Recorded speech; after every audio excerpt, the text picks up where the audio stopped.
Hey, and welcome back to our series, our Christmas series, as we talk about people that may be insignificant or maybe behind the scenes throughout this series.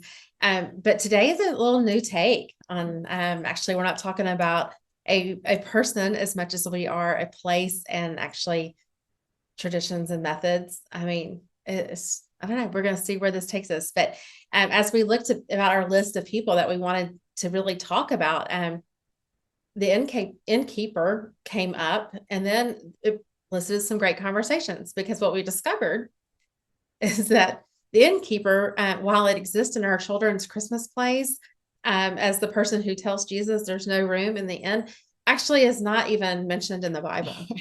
um, the Bible actually says there was no room for them in the for inn. them in the inn. It does not mention the innkeeper. So that presented a little bit of a problem in discussing the innkeeper as part of our insignificant person, because he was not in the Bible. So yes, he may have been in Charlie Brown or in our church plays, but nonetheless, the whole scenario of not having room when Jesus arrived, or Mary and Joseph arrived, is kind of what we want to talk about today. Yeah. We want to talk about the actual inn, the INN, where and there's been a lot of talk really about where this might have actually been. Was it an actual inn? Was it a cave? Was it a kind of a public room? Was it and so there's the word actually in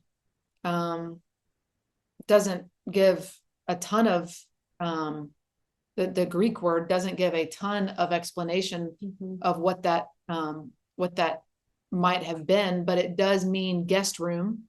And so we're to assume that that there was that Jesus was born in either a cave or kind of even maybe a public setting. And the reason that I would gather that is because if there's no room for him, there was a crowded area. And I love the fact that there's been conversation about what the inn was, because what that tells me is that people are starting to figure out that the Bible, like we said before, the Bible was written to people, I mean, for us, but it was written to a specific people. Right.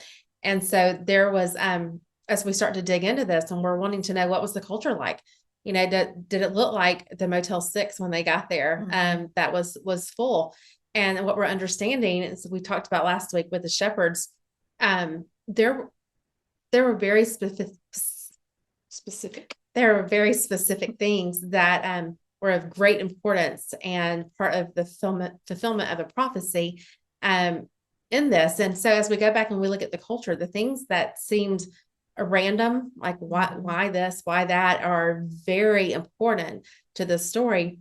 And so as we're looking at the inn, well, okay, it probably wasn't a hotel. Like you said, it was probably a relative's house. It could have been a guest room up top. But what's really cool is it's the same word that's used here is also the same word that is used in the upper room when Jesus comes and to see the disciples after he rises from the dead. And I love that, because they both are talking about Jesus' arrival. Right. And anytime you have it, this word in scripture is only used 3 times in the New Testament. And so anytime you have a word that's used that sparingly, I love to dig in and check it out, because there's usually something really significant about it. And Ticia's right. It's both are the word that the inn is the guest room in Luke and also in Mark, but it's also used for again in Luke to describe the upper room where Jesus had the Passover meal. So tell us how to say that word. I think it's katalima. Katalima. Okay. Yeah. There's a fun word for you. Yeah. So it wasn't the innkeeper, it was the Catalima keeper. Right, the Catalima keeper. And Luke was never intending, I don't think, because the innkeeper was never mentioned. I don't think he was ever intending to portray an evil innkeeper that's shutting someone out. I think what because you have to say, well, why was that sentence even in the Bible? Like, Right. why was it necessary to say there was no room for them? So I think that Luke is probably contrasting. He's probably bringing attention to the holiness of a resting place for the Messiah, the proper resting place for a Messiah, and contrasting it versus with the humble, ordinary reality of where he actually was birthed. Right. Which is so cool because he is the king of the world and he does deserve the most glamorous birth, but yet here he is in a very he came about in such humble beginnings and in humble, and at the same time, as I think that we're going to talk about in the application in that, where it says there was no room for them in the end.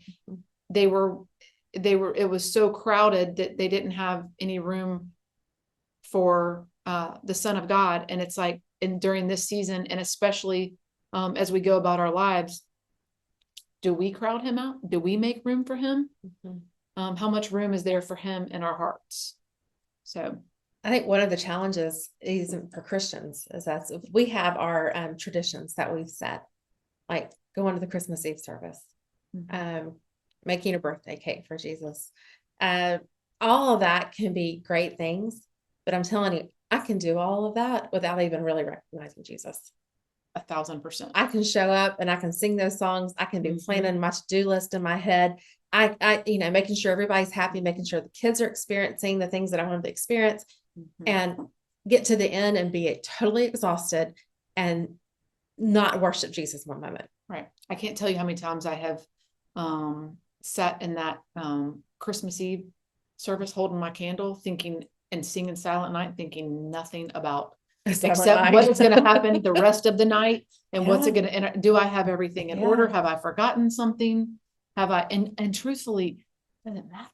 It doesn't matter. And I'm telling you, we're talking about preparing our hearts, preparing room. We're already starting Christmas shopping now, right? Right. We're preparing for one night to give gifts. Yes, it's representative, but sometimes we don't even take one day or 15 minutes to prepare our hearts for the day. It's such a great point. It's such a great point. How much preparation goes into things that don't matter, but the time that we spend with Jesus in prayer, and the time that we spend with him and our word, and his word is so much profitable.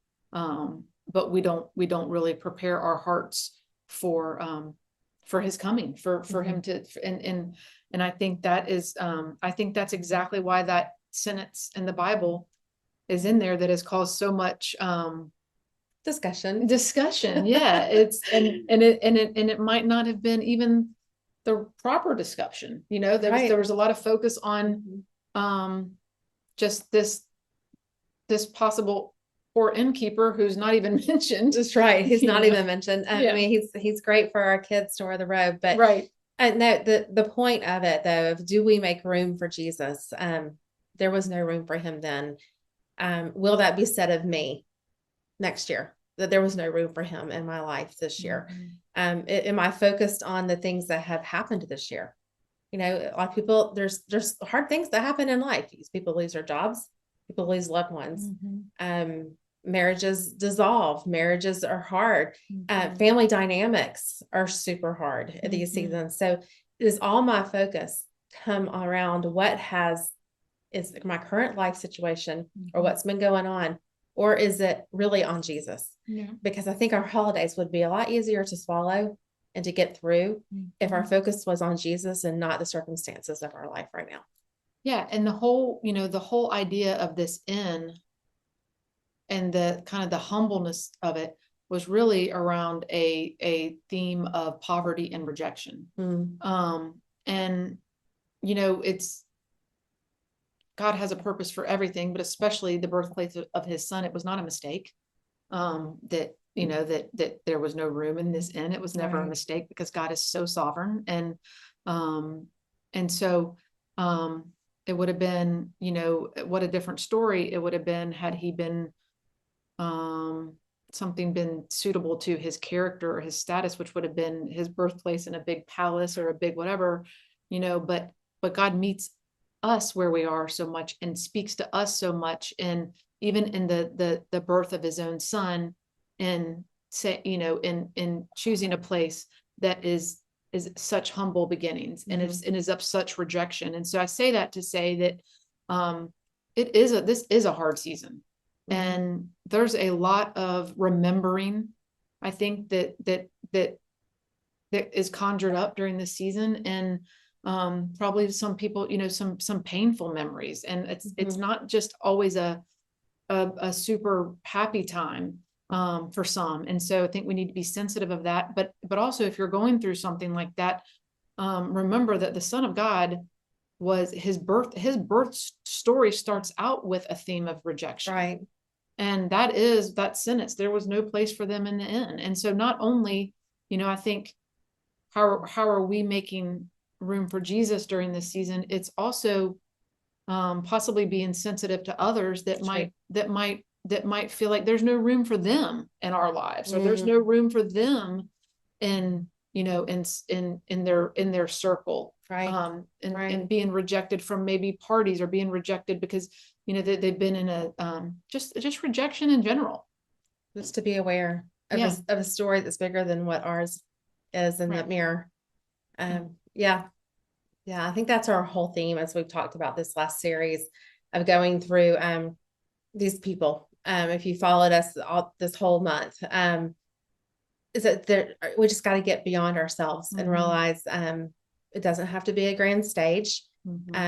Jesus was relational, one-on-one, and the most insignificant things were the most powerful, in a way that God can use everything. He will use everything, and he doesn't want us to miss out on what he's already doing.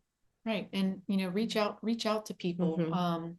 Like Tecia said, I think it was in one of the previous ones, if you feel like you're not, and if you're being rejected, then go reach out to someone else, Right. and there's always someone that feels left out, that feels that, especially during this time, it will not be too hard to find someone that that needs you to come around them, to love on them, to be seen and to be heard. I mean, I think all of us at our core, that's what we desire most, and that's where Jesus fills that the most for us, because you will never be more seen or heard than in the presence of Jesus. And if we're to imitate him, then I think let's go imitate that in people that the Lord puts us in front of. And if it's not right in front of you, it will not be that hard to seek someone out too.